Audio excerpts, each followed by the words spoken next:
A very good morning to all of you. बच्चों, आज की जो क्लास होगी वहाँ पे हम पढ़ेंगे संख्याओं के साथ खेलना। ठीक है। तो संख्याओं के साथ खेलना ये कौन सा चैप्टर है ये मैं आपको बता देती हूँ। ये हम पढ़ रहे हैं कक्षा 6 में जो एनसीईआरटी की किताब है उसमें आपका अध्याय 3 है संख्याओं के साथ खेलना। इससे पहले मैं आपको 2 अध्याय पढ़ा चुकी हूँ। उनको जिस बच्चे ने मिस कर दिया है या किसी कारणवश छूट गया है तो मैंने उसकी वीडियो बना के डाली हुई है, वहाँ पे आप उसको कवर अप कर सकते हैं। क्या किसी के पास पर्सनल टाइम है तो मुझसे आकर के पूछ सकते हैं। ठीक है। तो क्लास में आज की क्लास में हम पढ़ने जा रहे हैं संख्याओं के साथ खेलना। तो किस प्रकार से हम संख्याओं के साथ खेलते हैं और आखिर ये संख्याएं क्या क्या होती हैं वो हम देखेंगे यहाँ पे। ठीक है। तो यहाँ पे एक एक बात यहाँ पे लिखी हुई है। वो कोई एक बच्चा है रमेश और उसके पास 6 कंचे हैं। तो उसने क्या करना है, इन कंचों को पंक्तियों में लगाना है। तो उसके दिमाग में तरह तरह के आइडिया आ रहे हैं। जैसे मैं आपके पास 6 कंचे दे देती हूँ और आपको कहती हूँ कि आपने क्या करना है, इन कंचों को लगाना है। तो आप क्या करेंगे, या तो आप इस तरह से इसको सीधी पंक्ति में लगा देंगे, ठीक है, या आप क्या करेंगे, इस तरह से दो दो की पंक्तियां बना देंगे, या आप इस तरह से तीन तीन की पंक्तियां बना देंगे, या और कोई व्यवस्था आप नहीं सोच सकते हैं। इसके बाद हाँ, या तो आप सीधा ऐसे 6 पंक्तियों 6 के 6 कंचे एक पंक्ति में लगा देंगे, ये कर सकते हैं ना।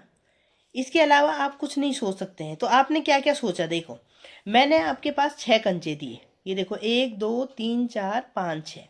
तो मैंने आपके पास 6 कंचे दिए तो आपने मैंने इनको कहा कि आपने ऐसे व्यवस्थित लगाना है कि बराबर कंचे साथ में आए। तो पहले स्थिति में आपने क्या करा, 6 के 6 कंचे ऐसे लगा दिए, एक स्थिति ऐसी आई। दूसरी स्थिति में आपने क्या करा, 2 यहाँ पे रखे, फिर 2 यहाँ पे रखे और 2 यहाँ पे रखे। तीसरी स्थिति में आपने क्या करा, 1 2 3 यहाँ रखे और 1 2 3 यहाँ रख दी।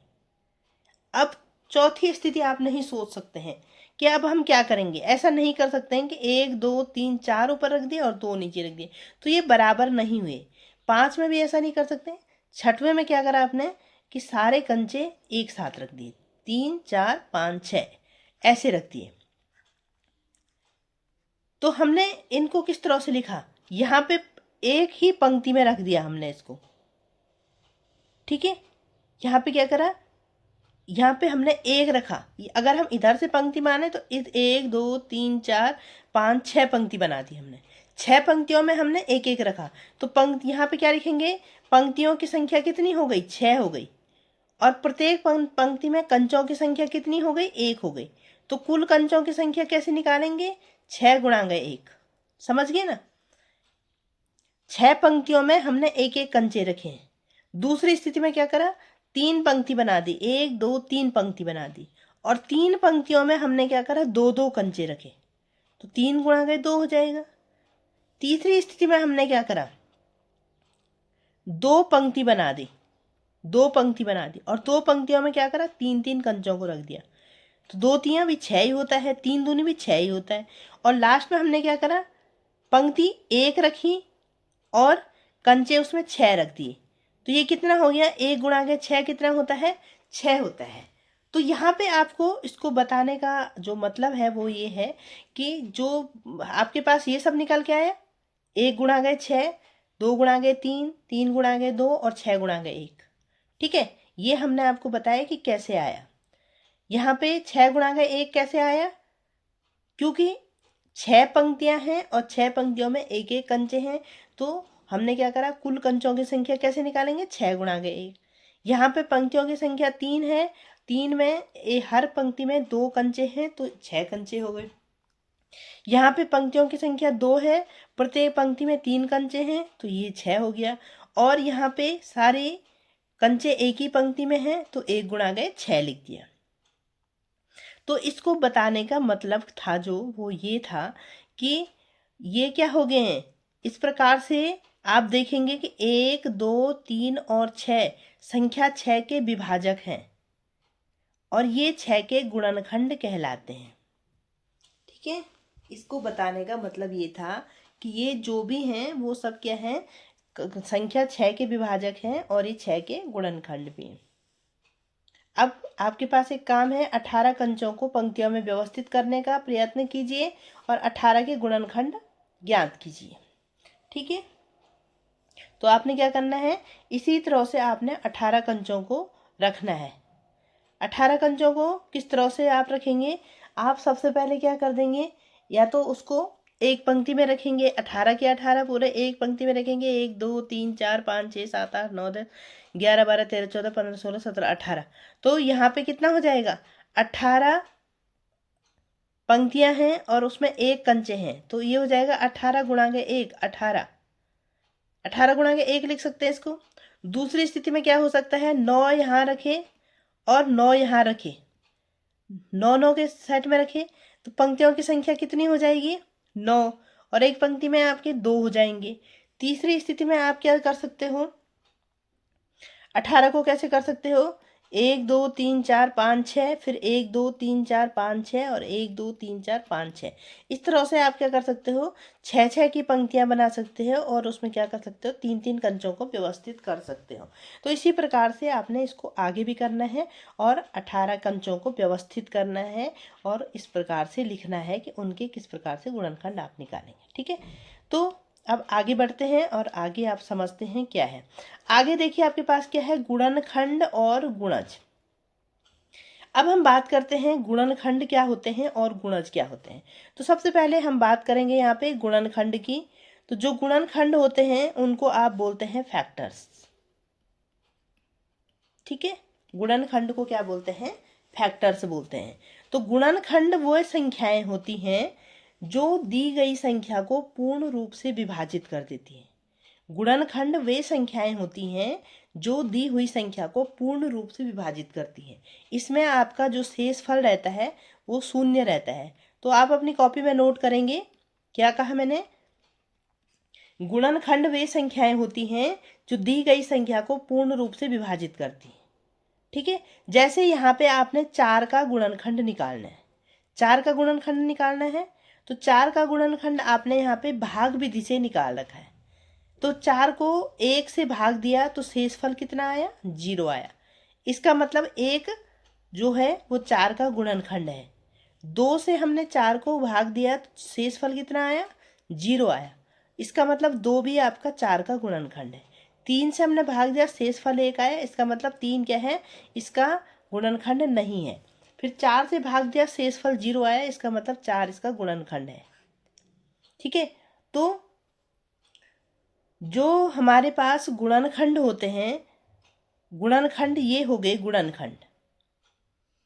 तो जो ये गुणनखंड होते हैं वे ऐसी संख्याएं होती हैं जो क्या होती हैं, दी गई संख्या को पूर्ण रूप से विभाजित कर देती है।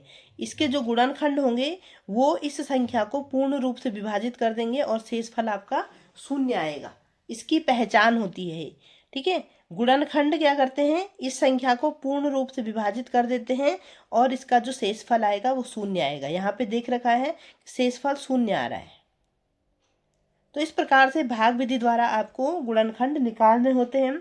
गुणनखंड क्या होते हैं, या जो गुणनखंड होते हैं वो संख्या से छोटे होते हैं। जैसे 4 के गुणनखंड हमने यहाँ पे लिखे 1 2 4। तो जो गुणनखंड होते हैं वो संख्या से क्या होते हैं, छोटे होते हैं या संख्या के बराबर होते हैं। संख्या से छोटे होते हैं या संख्या के बराबर होते हैं, संख्या से बड़े नहीं हो सकते। जो गुणनखंड होंगे वो हमेशा इस संख्या के बराबर होंगे या इस संख्या से छोटे होते हैं। और जो इनकी संख्या होती है वो हमेशा निश्चित रहती है। गुणनखंड की जो संख्या होती है वो हमेशा क्या रहती है, आपके पास निश्चित होती है। तो आपको समझ में आ गया है कि गुणनखंड किसे कहते हैं। गुणनखंड वे संख्याएं होती हैं जो दी हुई संख्या को पूर्ण रूप से विभाजित कर देती हैं और उसमें शेषफल आपका शून्य रहता है। अब यहाँ पे मैं आपको एक गुणनखंड निकाल के दिखाती हूँ। यहाँ पे 4 का तो आपने देख लिया। अब आपने अगर 6 का गुणनखंड निकालना है, 6 के गुणनखंड लिखिए, आपके पास दे रखा है 6 के गुणनखंड लिखिए। तो आपने क्या करना है, किस प्रकार से निकालना है, इस तरह से भाग विधि द्वारा निकालना है। अब जो 1 होता है वो सभी संख्याओं का गुणनखंड होता है, तो इसलिए 1 से भाग देने की जरूरत नहीं है। एक एक एकम एक होता, एक दूनी दो होता, एक तिया तीन होता है। तो एक क्या होता है, सब संख्याओं का गुणनखंड होता है।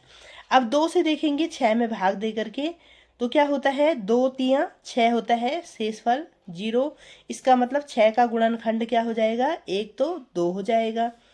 ठीक है, 3 से भाग देंगे तो 3 दूनी 6 हो जाएगा, शेषफल 0 होगा, 3 भी इसका गुणनखंड होगा। 4 से भाग देंगे, 6 में 4 एकम 4 होगा, शेषफल 2 आएगा, ये इसका गुणनखंड नहीं होगा। 5 से भाग देंगे, 5 एकम 5 होगा, एक शेषफल, ये भी इसका गुणनखंड नहीं होगा। 6 से भाग देंगे, 6 एकम 6 होता है, शेषफल 0, तो इसका गुणनखंड हो गया।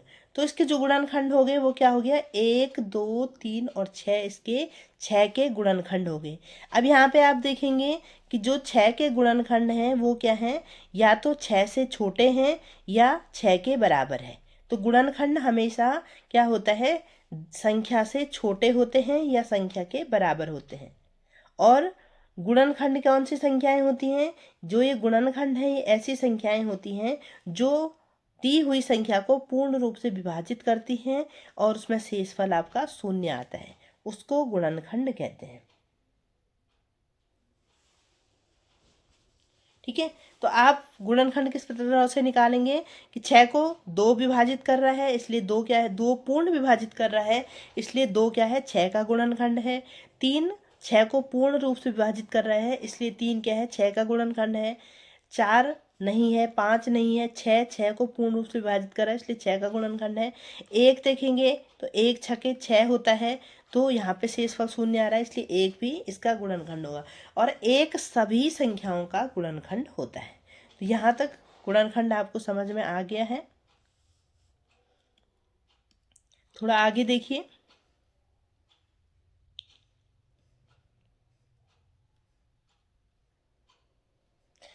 यहाँ पे लिखा है कि किसी संख्या का गुणनखंड उसका एक पूरा पूरा विभाजक होता है। तो ये अभी आपने देखा कि जो गुणनखंड होते हैं वो क्या होते हैं, संख्या को पूरी तरह से विभाजित कर देते हैं और शेषफल शून्य आता है, इसलिए उसे कह सकते हैं कि जो संख्या का गुणनखंड है उसका एक पूरा पूरा विभाजक होता है। इसका मतलब हो गया, इसमें यहाँ पे लिखेंगे अर्थात शेषफल शून्य आता है, शेषफल शून्य आता। तो किसके बारे में बात हो रही है, जो गुणनखंड है, यहाँ पे हमने 4 के जो गुणनखंड लिखे थे 1 2 और 4, वो क्या होते हैं, किसी संख्या का गुणनखंड, इस संख्या का गुणनखंड हो गए ये, वो क्या हो गए, एक पूरा पूरा विभाजक होता है। पूरा पूरा विभाजक का मतलब क्या हो गया कि 2 से 4 पूरी तरह से कट जाएगा, 2 दूनी 4 होगा, शेषफल शून्य आएगा। 4 एकम 4 होगा और शेषफल आपका शून्य आएगा। तो इसका मतलब ये हो गया कि जो ये गुणनखंड होते हैं वो जो संख्या है उसका पूरा पूरा विभाजक होता है। किसी संख्या का गुणनखंड उसका एक पूरा पूरा विभाजक होता है। ये आपने याद कर देना है, सत्य और असत्य में बार बार पूछा जाता है कि किसी संख्या का गुणनखंड उसका पूरा पूरा विभाजक होता है या नहीं होता है। तो क्या होता है, उसका पूरा पूरा विभाजक होता है। यहाँ पे उदाहरण सहित मैंने आपको समझा दिया है कि जो ये गुणनखंड है वो क्या है, इसको पूरी तरह से विभाजित करते हैं, तभी तो ये इसके गुणनखंड कहलाते हैं। अब यहाँ पे देखिए, यहाँ पे एक खेल दे रखा है आपको, आपने क्या करना है, इस खेल को 2 व्यक्तियों ने खेलना है। इसमें ए और बी द्वारा ये खेल खेला जा रहा है। इसमें 50 कार्ड हैं आपके पास और इनमें क्या है, 50 तक की संख्याओं को लिखा गया है। निर्देश क्या है आप पे कि इसमें क्या करना है कि पहले ए खेलेगा, ए एक कार्ड उठाएगा, अगर उसने एक कार्ड उठाया और उस पर 28 लिखा हुआ है तो बी वाला क्या करेगा, बी क्या करेगा, वो ये सभी कार्ड उठाएगा जिन पर एक एक कार्ड पर लिखी संख्या, मतलब एक एक कार्ड पे 28 लिखा हुआ है, तो बी ऐसे कार्ड उठाएगा जो 28 के गुणनखंड होंगे। ठीक है, और अपने पास रख लेगा। फिर बी एक कार्ड उठाएगा और ए क्या करेगा, ए उस कार्ड के गुणनखंडों को उठा करके अपने पास रखेगा। तो इसी तरह से खेल खेलते जाएंगे और लास्ट में क्या करेंगे, जब जो कार्ड खत्म हो जाएंगे तो क्या करेंगे, इन सब कार्डों का योग कर लेंगे, जो ए के पास है बी के पास है।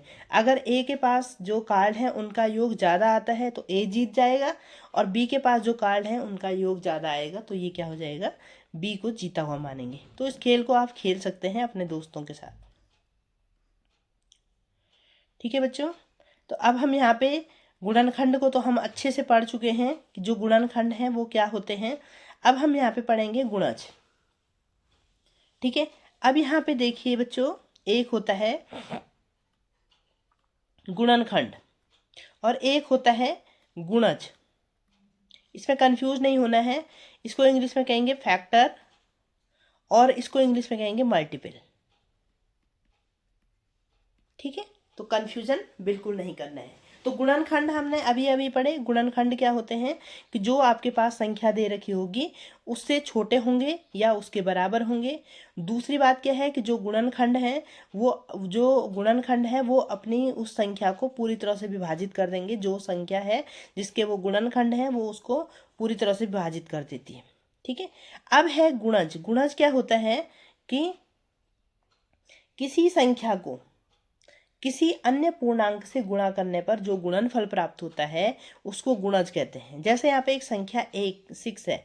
6 वन जा 6 एकम 6 होता है, 6 दूनी 12 होता है, 6 तियाँ 18 होता है, 6 चको 24 होता है।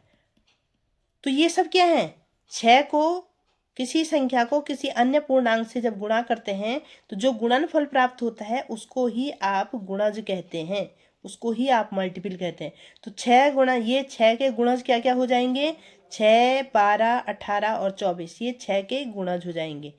तो देखिए यहाँ पे देख सकते हैं आप, जो गुणज होते हैं वो क्या होते हैं, या तो संख्या के बराबर होंगे या संख्या से बड़े होते हैं। तो गुणज क्या होते हैं, या तो संख्या के बराबर होते हैं या संख्या से बड़े होते हैं।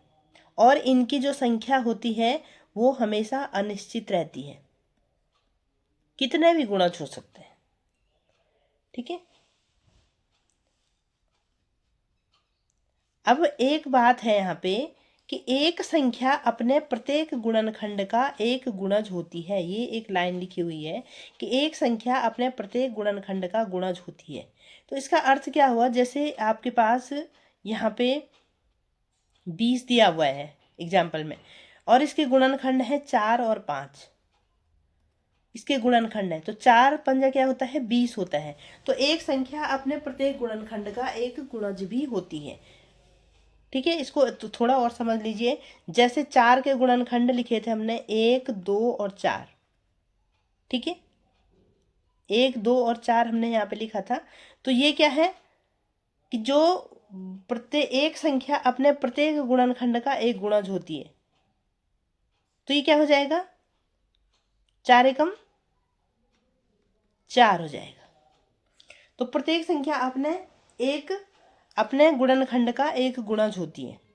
20 लिखा था तो 20 को क्या लिख सकते हैं, 4 गुणा के 5। ये इसके गुणनखंड है और ये इसका गुणज है। तो प्रत्येक संख्या अपने गुणनखंड का गुणज होती है। ठीक है, एक संख्या अपने गुणनखंड का क्या होती है, गुणज होती है।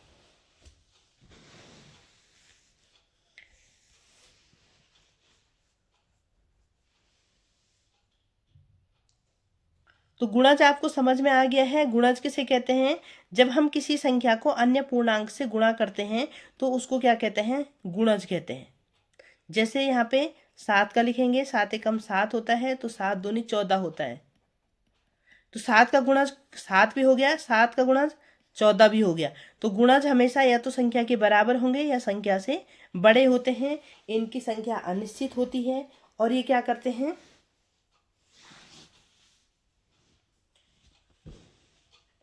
ये जो संख्याएं हैं वो इस संख्या से पूरी तरह से विभाजित हो जाते हैं।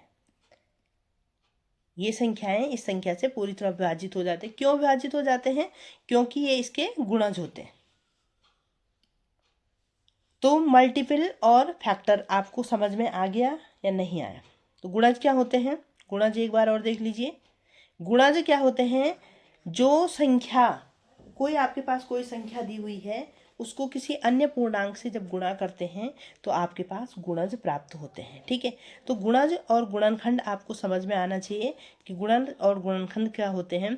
अब यहाँ पे आपके पास दे रखा है कि प्रयास कीजिए 45, 30 और 36 के संभावित गुणनखंड आपको ज्ञात करने हैं। तो हमने अभी भाग विधि द्वारा सीखा था कि संभावित गुणनखंड किस तरह से ज्ञात करेंगे। 45 आपके पास दे रखा है तो इसके संभावित गुणनखंड देखिए, 2 से भाग देंगे तो एक तो इसका, यहाँ पे 45 है तो इसका एक गुणनखंड एक तो होगा ही होगा, 2 से इसमें भाग नहीं जाएगा। 3 से देंगे तो 3 में क्या हो जाएगा, 3 एकम 3 और 3 पंजा 15, शेषफल शून्य। इसका मतलब 3 भी इसका गुणनखंड है। 4 से भी नहीं जाएगा क्योंकि 4 एकम 4, 4 एकम 4, फिर एक शेषफल रह जाएगा। 5 से देखिए, 5 नंबर 45 होता है, शेषफल शून्य। इसका मतलब 5 भी होता है। उसके बाद 6 से भी नहीं जाएगा। क्यों नहीं जाएगा, 6 के पहाड़े में 45 आता है, नहीं आता है। 7 के पहाड़े में 45 नहीं आता है। 8 के पहाड़े में 45 नहीं आता है। 9 के पहाड़े में 45, देखो 9 पंजा 45, 9 के पहाड़े में 45 आता है, तो 9 भी इसका क्या हो जाएगा, गुणनखंड हो जाएगा। उसके बाद 10 देखिए, नहीं होता। 10 चौको 40, 10 पंजा 50 होता है। 11 चौको 44 होता है, शेषफल बचेगा। 12 चौको 48 होता है। 13 का भी नहीं जाएगा, 14 का भी नहीं जाएगा, 15 का भी नहीं जाएगा, नहीं 15 का जाएगा। देखो 15 15 15 तिया 45, 15 के टेबल में 45 आता है, शेषफल शून्य। 15 जाएगा। और उसके बाद 15 के बाद किसी का नहीं जाएगा। क्यों नहीं जाएगा, क्योंकि 16 का देखिए, 16 का नहीं जाएगा, 17 का नहीं जाएगा, 18 का नहीं जाएगा, 19 का नहीं जाएगा, 20 का नहीं जाएगा। 20 दूनी 40 होता है, ठीक है। 21 दूनी 42 होता है। 22 दूनी 44 होता है। 23 दूनी 46 होता है। 24 का नहीं जाएगा, 25 का नहीं जाएगा, 26 का नहीं जाएगा। उसके बाद सीधा किसका जाएगा, आपका 45 का जाएगा। तो इसके जो गुणनखंड हो गए हैं वो क्या हो जाएंगे, 1 3 5 9 15 और 45, ठीक है। इसको आप इस विधि से भी निकाल सकते हैं। यहाँ पे आप 45 लिखेंगे, ठीक है। यहाँ पे 2 से नहीं जाएगा, 3 से जाएगा। 3 एकम 3, 3 पंजा 15, फिर 5 दिया 15, फिर 3 एकम 3 और 1 1। तो इसके गुणनखंड कौन कौन से हो जाएंगे, इसके गुणनखंड हो जाएंगे 1 3 5, ठीक है। 1 3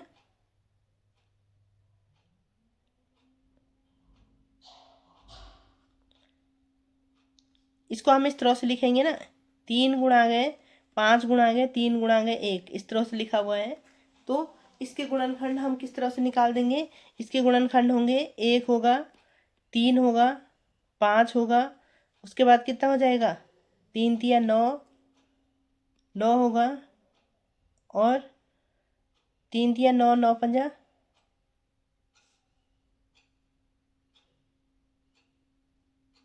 ठीक है। 5 तिया 15 हो जाएगा, और 45 इसका निकाल देंगे। तो इस प्रकार से भी आप इसके गुणनखंड को निकाल सकते हैं। लेकिन आपको भाग विधि द्वारा निकालना है तो प्रॉपर यहाँ पे भाग देंगे, और जहाँ पे आपका शेषफल शून्य आएगा वही इसका क्या हो जाएगा, गुणनखंड होगा। जहाँ शेषफल शून्य नहीं आएगा वो इसका गुणनखंड नहीं होगा। तो इसी तरह से आपने 30 और 36 के भी गुणनखंड आपको निकाल करके दिखाने हैं, ठीक है। निकाल देंगे ना।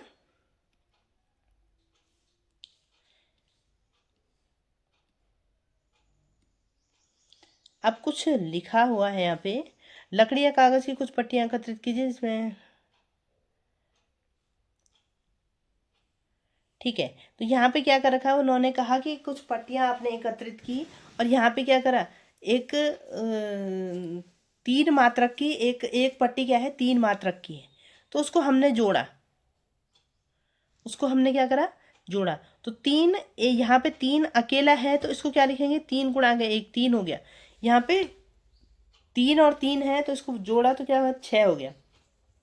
3 और 3 है तो यहाँ पे इसको 9 हो गया, फिर ये 12 हो गया, ये 15 हो गया।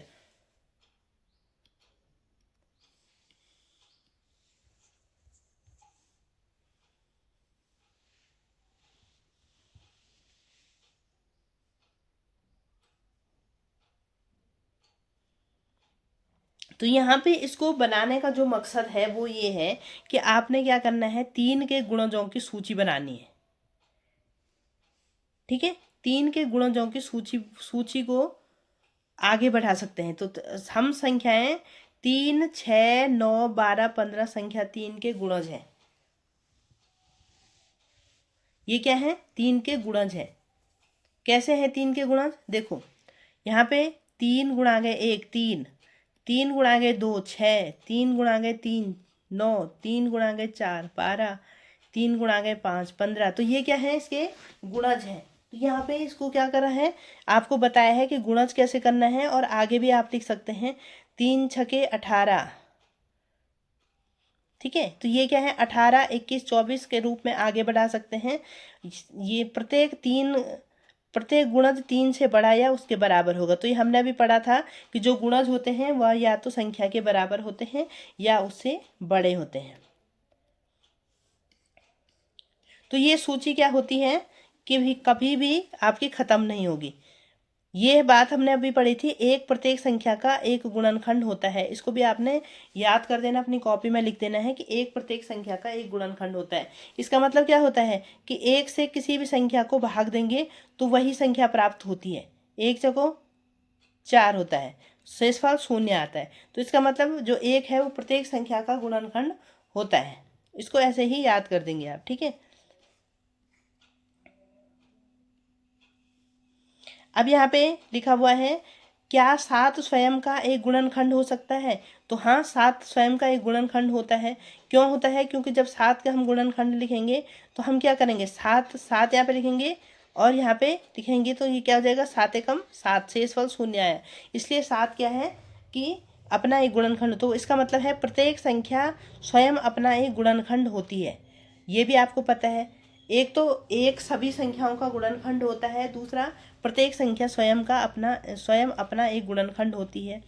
फिर है, एक संख्या का प्रत्येक गुणनखंड उन संख्या का एक पूर्ण विभाजक होता है। ये भी हमने पढ़ा था, प्रत्येक संख्या का गुणनखंड उस संख्या का पूर्ण विभाजक होता है। पूर्ण विभाजक का मतलब क्या हो गया, जो भी इसका गुणनखंड होगा वो क्या हो गया, उस संख्या को पूरी पूरी तरह से विभाजित करेगा, मतलब शेषफल आपका 0 आना चाहिए। जैसे हमने 6 के गुणनखंड लिखे तो हम क्या लिखेंगे, 1, 2, 3 और 6। तो ये इसके गुणनखंड हो गए हैं। तो इनमें से कोई भी जो गुणनखंड होगा एक संख्या का प्रत्येक गुणनखंड, जैसे 2 है तो वो 6 को पूरी तरह से क्या कर देगा, विभाजित कर देगा और आपका जो शेषफल आएगा वो 0 आएगा। तो इसका मतलब क्या हुआ कि एक संख्या का प्रत्येक गुणनखंड उस संख्या का पूर्ण विभाजक होता है, ठीक है।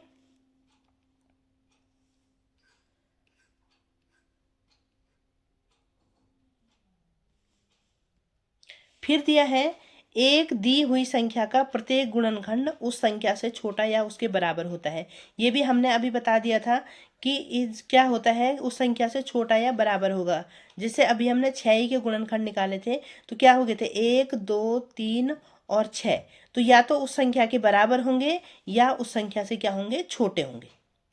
तो यही यहाँ पे लिखा हुआ है, ये आपको याद करना है। ये आपके सत्य और असत्य में पूछते हैं कई बार, या कई बार आपसे पूछा जाता है कि क्या एक दी हुई संख्या का प्रत्येक गुणनखंड उस संख्या से छोटा या उसके बराबर होता है। इसको क्या करना, उदाहरण दे करके आपने समझाना है। तो इसको उदाहरण दे करके आपने इस तरह से समझाना है कि कोई संख्या 6 है तो उसके गुणनखंड इस तरह से होंगे, और इन गुणनखंडों में से अगर किसी भी गुणनखंड का इसमें भाग देते हैं तो ये पूरी पूरी तरह से क्या हो जाता है, विभाजित हो जाता है। और यहाँ पे दिख रहा है कि जो संख्या है वो इसके गुणनखंड इससे क्या है, छोटे हैं या इसके बराबर हैं, इससे बड़े नहीं हैं। फिर है, एक दी हुई संख्या के गुणनखंडों की संख्या परिमित होती है। एक दी हुई संख्या के गुणनखंडों की संख्या परिमित होती है। परिमित होने का मतलब क्या होता है कि जिसको हम, मतलब एक निश्चित होती है, एक ऐसा होता है कि इतने ही गुणनखंड होंगे, जैसे 6 के गुणनखंड इतने ही होंगे। ऐसा नहीं है कि कोई और निकालेगा तो इसके गुणनखंड ज़्यादा निकल के आ जाएंगे। तो उसको बोलते हैं संख्या क्या होगी, परिमित होंगे, हमेशा इसके गुणनखंड समान रहेंगे।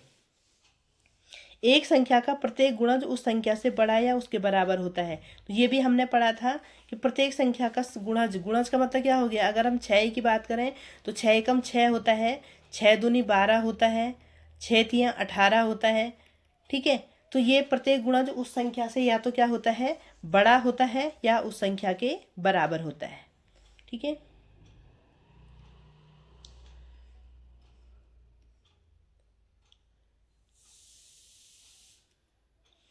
अब देखिए 5 के गुणज लिखिए। तो हमने लिख दिया, 5 एकम 5 दूनी 10, 5 तिया 15, 5 चौको 20। तो क्या हुआ, एक दी हुई संख्या के गुणजों की संख्या अपरिमित होती है। तो ये बिल्कुल सही बात है, इनफाइनाइट होती है, अनिश्चित होती है, क्या होती है, ज़्यादा हो सकती है।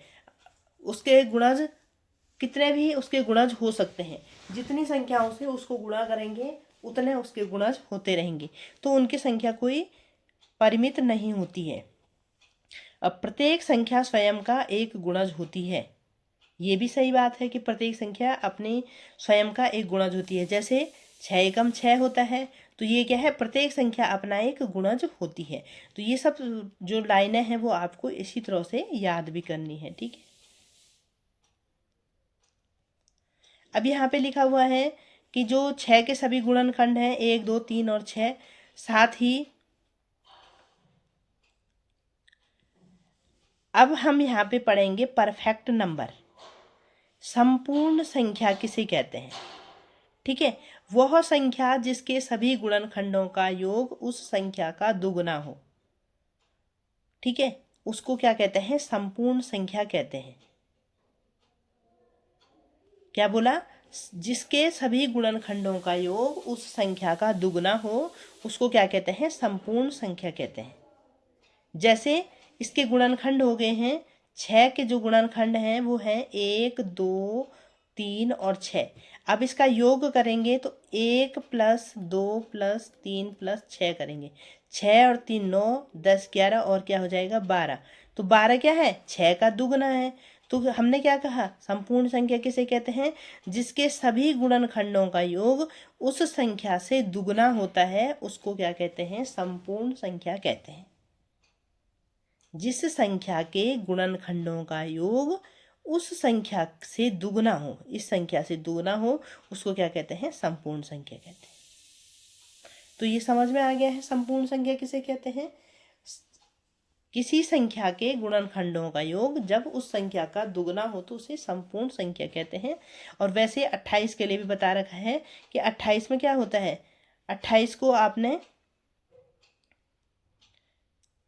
56, 28 के गुणनखंडों का योग यहाँ पे 56 आ रखा है, इसलिए 28 क्या है?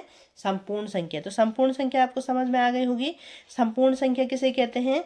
वह संख्या जिसके सभी गुणनखंडों का योग उस संख्या का दुगना हो उसको संपूर्ण संख्या कहते हैं।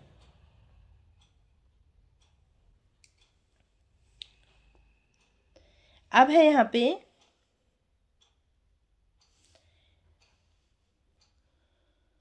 अब आपको निकालना है क्या 10 एक संपूर्ण संख्या है? क्या 10 एक संपूर्ण संख्या है? तो कैसे निकालेंगे? भाग विधि द्वारा 10 को क्या करेंगे? 10 के निकालेंगे। 10 2 पंजा 10 होता है। उसके बाद 3 भी नहीं होगा, 4 भी नहीं होगा, 5 भी नहीं होगा, 6 भी नहीं होगा, 7 भी नहीं होगा, 5 होगा। 5 दूनी 10 होता है, शेषफल 0। तो 10 के जो गुणनखंड निकले वो कितने निकले? 1 5 और 10, इतने ही तो निकले। तो इसका योग क्या हो जाएगा? 1 + 5 + 10 तो कितना हो जाएगा? 16। तो 10 एक संपूर्ण संख्या नहीं है। 68 के सभी गुणनखंडों को लिखिए। ठीक है, 68 के सभी गुणनखंडों को लिखिए। तो हम किस तरह से लिखेंगे? 68 के गुणनखंड 1 हो गया, 2 हो गया, 4 हो गया, इस तरह से, या सीधा सीधा भाग दे करके लिखेंगे। यहाँ पे 68 लिखेंगे, यहाँ पे 2 से भाग देंगे, 2 3 6 और 8, 2 चौको 8 और ये शेषफल 0 आया। तो इसका मतलब 2 भी इसका गुणनखंड है। 3 से देखेंगे तो 3 दूनी 6 होता है, 3 दूनी 6 होता है तो शेषफल आ जाएगा। 4 से देखेंगे तो 4 से 68 को भाग दे के देखेंगे, 4 एकम 4 हो जाएगा और यहाँ पे कितना बच जाएगा? 2 बच जाएगा। 4 सता 28 होता है और यहाँ पे शेषफल आपका 0 आ जाएगा। उसके बाद हम 5 से देखेंगे तो 5 से नहीं कटेगा क्योंकि 5 एकम 5 होता है।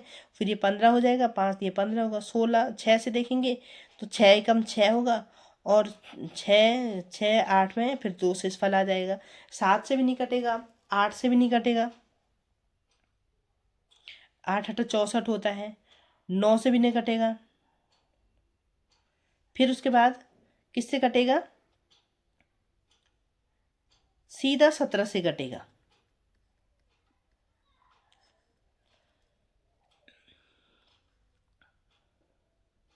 ठीक है, और उसके बाद एक होगा 68। तो इसके जो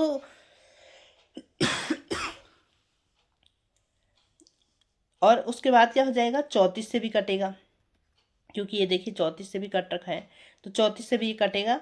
तो 34 दूनी क्या होता है 68 होता है। तो इसके गुणनखंड क्या क्या हो जाएंगे 1 2 4 17 34 और 68 इसके गुणनखंड हो जाएंगे।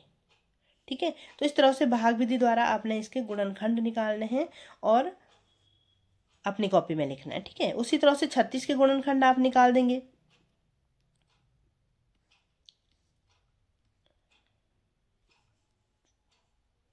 छः के सभी प्रथम 5 गुणज लिखिए, तो लिख देंगे आप 6 कम 6, 6 दूनी 12, 6 3 18, 6 चौको 24, 6 पंजा 30, 6 छके 36। ठीक है, तो 6 के जो प्रथम 5 गुणज हैं वो क्या हो गए 6 हो गया, 12 हो गया, 18, 24 और 30 हो गए। अब है निम्नलिखित संख्याओं के सभी गुणनखंड लिखिए, तो इनको आप कर देंगे और निम्न संख्याओं के प्रथम 5 गुणज लिखिए, तो ये भी आप लिख लेंगे ना। यहाँ पे देखिए, अब मैं आपको एक करके दिखाती हूँ। 24 का आपने क्या करना है, आपने इसके गुणनखंड लिखने हैं। तो 24 के गुणनखंड कैसे लिखेंगे आप, पहले हमने क्या करना है, एक तो इसका गुणनखंड होगा ही, फिर हमने क्या करा 2 से इसको भाग दिया, भाग विधि द्वारा निकाला। 2 12 दूनी 24 होता है, शेष फल 0 होता है, इसका मतलब 2 20 का गुणनखंड है। 3 से देखा, 3 8 24 होता है, शेष फल 0, इसका मतलब क्या हुआ 3 20 का गुणनखंड हुआ। 4 से देखा, 6 चौको 24, इसका मतलब 4 20 का गुणनखंड हुआ। 5 तो नहीं हुआ, 6 भी उसका गुणनखंड हुआ। 7 नहीं हुआ, फिर 8 भी इसका गुणनखंड हुआ, फिर 9 भी नहीं हुआ, 10 भी नहीं हुआ, 11 भी नहीं हुआ, फिर 12 इसका गुणनखंड हुआ। ठीक है, फिर आपने देखा कि 12 दूनी 24 होता है, उसके बाद 13 14 15 16 कुछ भी नहीं होगा, और उसके बाद सीधा 24 इसका गुणनखंड हो जाएगा। तो 24 के गुणनखंड क्या क्या निकाले आपने 1 2 3 4 6 8 और 12, इस तरह से इसके गुणनखंड निकाल दिए हैं। ठीक है, तो ये आपके लिए आज का होमवर्क है। एक बार मैं आपको गुणज बताती हूँ, गुणज कैसे निकालेंगे। 5 गुणा गए 1 इक्वल टू 5 हो जाएगा। ठीक है, 5 गुणा गए 2 इक्वल टू 10 हो जाएगा। 5 गुणा गए 3 इक्वल टू 15 हो जाएगा। 5 चौको 20 हो जाएगा, और 5 पंजा 25 हो जाएगा। तो इसके प्रथम 5 गुणज क्या हो जाएंगे 5 10 15 20 और 25, इसके 5 गुणज हो जाएंगे। फिलहाल ये आप लोगों के लिए होमवर्क है। आज की क्लास में आपने जो भी सीखा उसके बेस पे आपने ये होमवर्क करना है, और कल की क्लास में मुझे चेक कराना है। फिर भी मैं इसको कल की क्लास में सॉल्व कराऊंगी, पूरे क्वेश्चन सॉल्व कराऊंगी आपको। और अगर आपको कहीं पे कुछ समझ में नहीं आया तो आप मुझे प्लीज़ कमेंट करके बताएंगे कि मैं आपकी प्रॉब्लम कहाँ पे सॉल्व कर सकती हूँ। ठीक है, तो आज की क्लास को हम यहीं पे एंड करते हैं। कल की क्लास में हम पहले प्रश्नावली 3.1 को करेंगे, और उसके बाद हम आगे जाएंगे कि आगे जो भी आपके पास है अभाज्य और भाज्य संख्याएं उसको पढ़ने की कोशिश करेंगे। ठीक है, तो आज की क्लास को हम यहीं पे एंड करते हैं। Thank you classes. और प्रश्नावली 3.1 आप जरूर करेंगे, आप कोशिश करेंगे, और फिर उसके बाद मैं यहाँ पे कल सॉल्व कराऊंगी, तो आप अपने आंसर को चेक करेंगे। तो क्लास को ख़त्म करते हैं। Thank you classes.